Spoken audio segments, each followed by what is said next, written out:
Before we get into some examples, I want to talk about a very important idea, which is loading effects.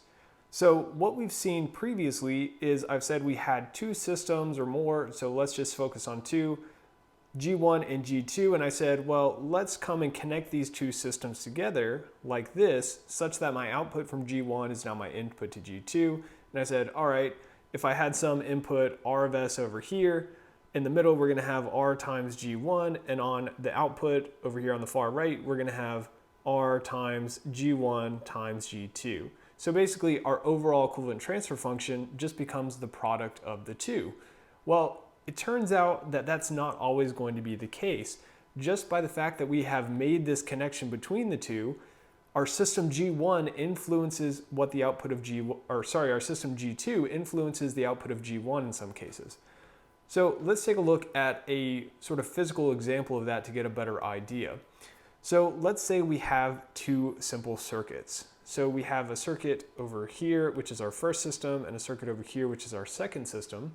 So let's say we have an input voltage on our first system, which is V1.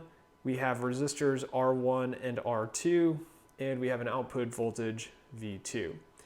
So we can then describe our transfer function. If V1 is our input, V2 is our output, we can say we have transfer function G1 of S is equal to V2 divided by V1. And from basic voltage division, we can say that that is R2 divided by R1 plus R2.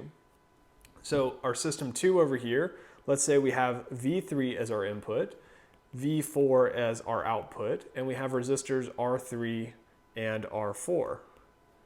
Okay, so similar to what we did with our first system, we can say our G2 of S is just going to be V4 divided by V3. From voltage division, that's going to be R4 divided by R3 plus R4.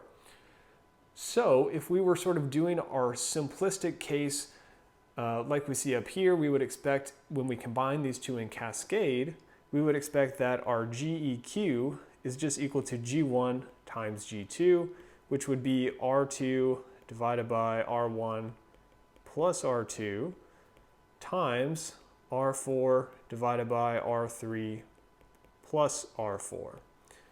Well, let's go ahead and we're not going to go through the analysis, but let's I just want to show you the end result of what happens if we were to connect these two systems. So let me go ahead and copy our two circuits here.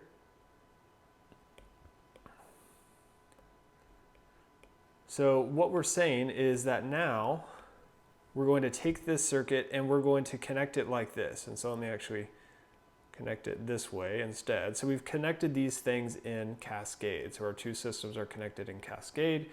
And ultimately we would expect, without considering loading, that our GEQ is just G1 times G2. However, we're not going to go through the circuit analysis, but it turns out that GEQ is going to change. So it's V4 divided by V1 by definition, so our output divided by our input. And it turns out that this is equal to, so we're going to have two terms still. So we're going to have R2 in parallel with R3 plus R4. And then in the denominator, we have R1 plus R2 in parallel with R3 plus R4. And so basically we've just changed the voltage division by adding that R3 and R4. Again, particularly for mechanical engineers, don't worry if that doesn't make sense. So we have R4 divided by R3 plus R4 is still in there as well. And so of course what we can see is that this does not equal what we had above. So these two things are not equal to one another. So in real systems, we're going to have some loading effects. But oftentimes in this class, we can get a good enough approximation by just considering this ideal case where we say our GEQ is just the product for cascade, or just the sum or the algebraic sum for our parallel. So taking a closer look at this equation though, we can see that if this R3 plus R4 value is much greater than R2, then it's approximately equal to our ideal case. So if we have R3 plus R4 much greater than R2, then our loading effects can be ignored.